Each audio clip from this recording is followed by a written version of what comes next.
சமீபத்தில் சைனாவில் ஒரு ரூல் போட்டிருக்காங்க. நான் சொல்கிறது 2025 இந்த வருஷம் ஒரு ரூல் போட்டிருக்காங்க. அதன் அடிப்படையில் இப்போது எல்லா சபைகளும் எல்லா ஊழியர்களும் அல்லது விசுவாசிகள் கூட எதில் பழகிட்டாங்கன்னு கேட்டால், இந்த பைபிள் கொண்டு வந்து போகிறது நம்ம சபையில் இருக்குது, நிறைய பேர்கிட்ட இருக்குது. பெரும்பான்மையானவங்க என்ன பண்ணிடுறாங்கன்னு கேட்டிங்கன்னா, இந்த ஆன்லைன் பைபிள் அல்லது ஆன்லைனில் கொண்டு போகிறது, அப்புறம் சபையை ஆன்லைனில் நடத்துறது, அவங்க சர்ச்சை அதில் தான் நடத்துகிறாங்க. டிபெண்டபிள், அதை டிபெண்ட் பண்ணி தான் வச்சுருக்கிறாங்க. சைனாவில் இப்போ என்ன பண்ணிட்டான்னா, திடீர்னு ஒரு ரூல் போட்டான். எல்லா வெப்சைட்டையும் ஸ்க்ரீனிங் பண்ணி பைபிள் செர்மன் அல்லது பைபிள் செய்திகள் பிரசங்கங்கள் எதுவுமே கிடையாது, எதுவுமே செய்யக்கூடாது, எல்லாம் பிளாக் பண்ணியாச்சு. ஆல்ரெடி சர்ச்சு நடத்தக்கூடாதுன்னு சொல்லி சர்ச்சை அவங்க குடும்பப்படுத்தி அண்டர் கிரவுண்ட் சர்ச்சஸ் தான் இருக்குது. இப்போ ஆன்லைனில் இருக்கிறது எல்லாத்தையும் தடை பண்ணிட்டாங்க. அதுக்கு அவன் ஒரு காரணம் சொல்கிறான், நீங்கள் ஆன்லைனில் அப்படி பண்ணுறீங்க இப்படி பண்ணுறீங்க அப்படின்னு சொல்லிட்டு போட்டாச்சு. இன்னும் சில நாடுகளில் ஆன்லைனில் பேசுகிறதுக்கு கூட ரெஸ்ட்ரிக்ஷன் வச்சுருக்காங்க. இப்படி தான் பேசணும், மிராக்கிள்ஸ் பற்றி பேசக்கூடாது, இயேசு அற்புதம் செய்தார்னு சொல்லக்கூடாது, இயேசுவின் போதனைகள் மட்டும்தான் செய்யணும், அவர் செய்த அற்புதத்தை சொல்லக்கூடாது, ஜனங்களை நீங்கள் மிஸ்கைட் பண்ணுறீங்க. இப்படி ஒரு குரூப். நீங்கள் எந்த ஆன்லைனை நம்புறீங்களோ அந்த ஆன்லைனில் வசனம் கிடைக்காத காலம் ஒன்று வருகிறது.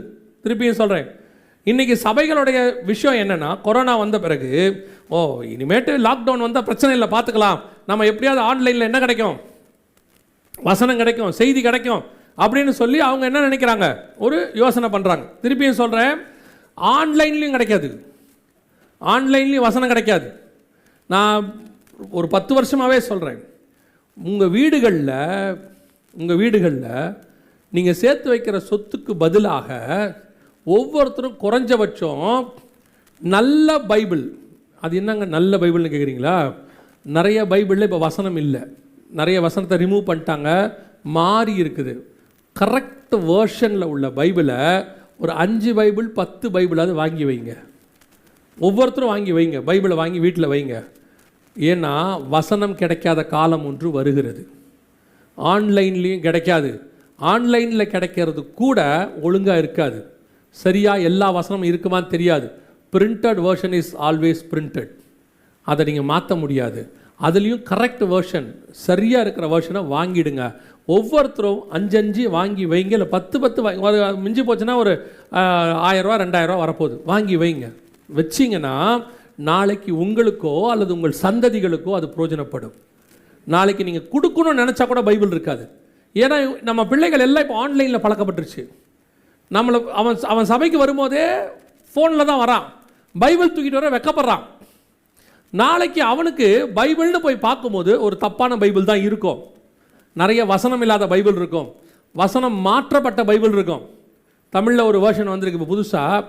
அந்த வேர்ஷனில் அவன் என்ன போட்டிருக்காங்கன்னா, அவருக்காக ஒரு ஆட்டுக்குட்டி அடிக்கப்பட்டதுன்னு இருக்குல்ல, ஆட்டுக்குட்டிக்கு பதிலாக கால்நடை அடிக்கப்படுதுன்னு போட்டிருக்கு.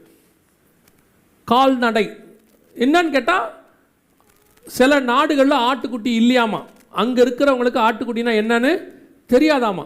ஸோ கால்நடைங்கிறது காமன் வேர்ட், கால்நடைங்கிறது ஒரு காமன் வேர்ட். அப்படி போட்டுட்டிங்கன்னா எல்லாருக்கும் புரியும். ஆட்டுக்குட்டிக்கு பின்னாடி இருக்கிற ஸ்பிரிச்சுவாலிட்டி அவங்களுக்கு என்ன தெரியல. ஆட்டுக்குட்டிங்கிறது யாரை குறிக்குது? இயேசு கிறிஸ்துவோடைய பலியை குறிக்குது. இந்த மாதிரி பிசாசு காலங்களையும் நியமங்களையும் அவருடைய பிரமாணங்களையும் மாற்றுவான்னு இருக்கு இல்லையா, தானியேல் 7:25 நினைக்கிறேன் இருக்கு இல்லையா, அந்த காரியம் இப்போ நடக்குது கண்களுக்கு முன்பாக. வசனங்கள் மாற்றப்படுது, அப்படியே ஆல்டர்னேட் வேர்ட்ஸ் போடப்படுகிறது. அதுக்கு நீங்கள் இப்போவே ஒரு 5 பைபிள் 10 பைபிள் அதை ஒரு வேலையாக அல்லது ஒரு சொத்தாக வாங்கி பேக் பண்ணி பத்திரமா வைங்க. நீங்கள் படிக்கிற பைபிள் இல்லாமல் சொல்கிறேன், அது என்னைக்கோ யாருக்கோ கண்டிப்பாக யூஸ் ஆகும். அது ஒரு நாள் பைபிள் இல்லாதவங்களுக்கு கண்டிப்பாக என்ன செய்யும், நல்ல பைபிள் கிடைக்காது, அப்போ அது யூஸ் ஆகும்.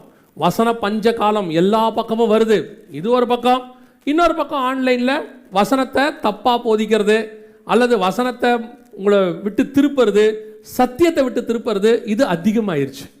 தயவு செய்து விசுவாசிகளுக்கு சொல்லுகிறேன், எல்லா வகையான பஞ்சம் வெளியே இருக்குது, அடையாளம் அது நமக்கு தெரியும். சாப்பாட்டு பஞ்சம், தண்ணி பஞ்சம், காற்று பஞ்சம், அதெல்லாம் இருக்குது. அதையும் தாண்டி வசன பஞ்சம் ஒன்று இருக்குது. அது நமக்குள்ளே நமக்குள்ளனா இப்போ உலகத்துக்குள்ளே அதிகப்படியாக இருக்குது.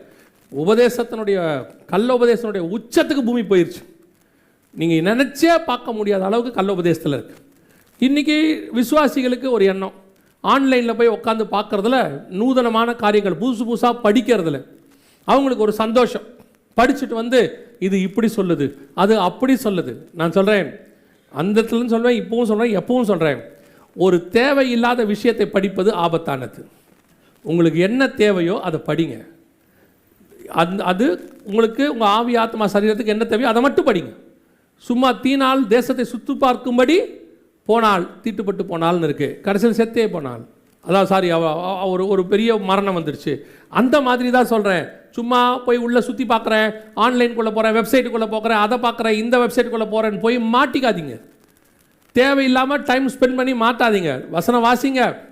அதை தாண்டி உங்களுக்கு தேவையில்லாத விஷயம், உங்களுக்கு ஒரு விஷயத்துக்காக படிக்க போகிறீங்களா, ஆன்லைனுக்கு போகிறீங்களா, பார்த்துட்டு வந்துடுங்க. அப்படியே உள்ளே போய் அவர் அங்கே சொல்கிறாரு, ஜெர்மனியில் ஒருத்தர் சொல்கிறாரு, அமெரிக்காவில் ஒருத்தர் சொல்கிறாருன்னு போய், அவர் ஹீப்ரூவில் சொல்கிறாரு, கிரீக்கில் சொல்கிறாருன்னு போய் மாட்டி உபதேசத்தில் கன்ஃபியூஸ் ஆகி கடைசியில் கர்த்தரை விட்டு போன குரூப் இருக்குது. தேவையில்லாத படிப்பு தேவையில்லாதது. உங்களுக்கு தேவையான அறிவு என்ன இருக்கோ அது மட்டும் கிடைச்சா போதுமானதாக. நிறைய பேர் நூதனமாக நிறைய உட்காந்து பார்க்குறாங்க. தயவு செய்து வேண்டாம். வசன பஞ்ச காலம் வந்திருக்கு. இதை தாண்டி அடுத்து சாவினாலும் துஷ்ட மிருகத்தினாலும் இருக்குது. இதை குறித்து நான் உங்களுக்கு நாளைக்கு அதான் சொன்னேன், தொடர்ச்சியாக இதோடு கூட நம்ம அடுத்து நடக்கக்கூடிய சம்பவங்கள் வேறு இருக்குது. இந்த 4ஆம் முத்திரை இல்லாமல் அடுத்த சில நான் சொன்ன அந்த 5 வருஷத்துக்கு நடக்கிற சம்பவங்கள்லாம் இருக்குது. இதை குறித்தும் கர்த்தருக்கு சித்தமானால் பார்க்க போகிறோம். ஆனால் ஒன்று மட்டும் மனதில் நல்லா புரிஞ்சு வச்சுக்கொள்ளுங்க, கர்த்தருடைய வருகை மிக சமீபம். அந்த தலைமுறையை சார்ந்தவர்களாக நாம் இருப்பதற்கு நிறைய வாய்ப்பு இருக்குது. நம்முடைய காலத்தில் கர்த்தர் சொன்ன இந்த தீர்க்க தரிசனங்கள் எல்லாம் துல்லியமாய் இப்படி நிறைவேறுமானால், இவைகள் சம்பவிக்க தொடங்கும் போது, லூக்கா 21:28 ஆண்டவர் சொல்றாரு, இவைகள் சம்பவிக்க தொடங்கும் போது உங்கள் மீட்பு சமீபமாய் இருக்கிறதால் நீங்கள் நிமிர்ந்து பார்த்து தலைகளை உயர்த்துங்கள். அப்போ இந்த காலகட்டம்லாம் வரும்போது கண்டிப்பாக என்ன வரப்போகுது?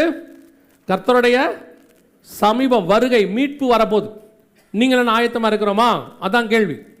இவ்வளோ அடையாளங்கள் எல்லாம் பார்க்குறோமே, இதெல்லாம் வச்சு என்ன செய்கிறோம்? வானத்து நட்சத்திரத்தை அவங்க பார்க்குறாங்க, வானசாஸ்திரிகள் பார்த்து என்ன நினைக்கிறாங்க? யூதருக்கு ராஜாவை சந்திக்க அவங்க வந்துடுறாங்க. அதான் முக்கியம். தேவ தூதன் வந்து சொல்கிறான், கேட்ட உடனே அந்த மெய்ப்பர்கள் என்ன பண்ணுறாங்க? இயேசுவை பார்க்க போயிடுறாங்க.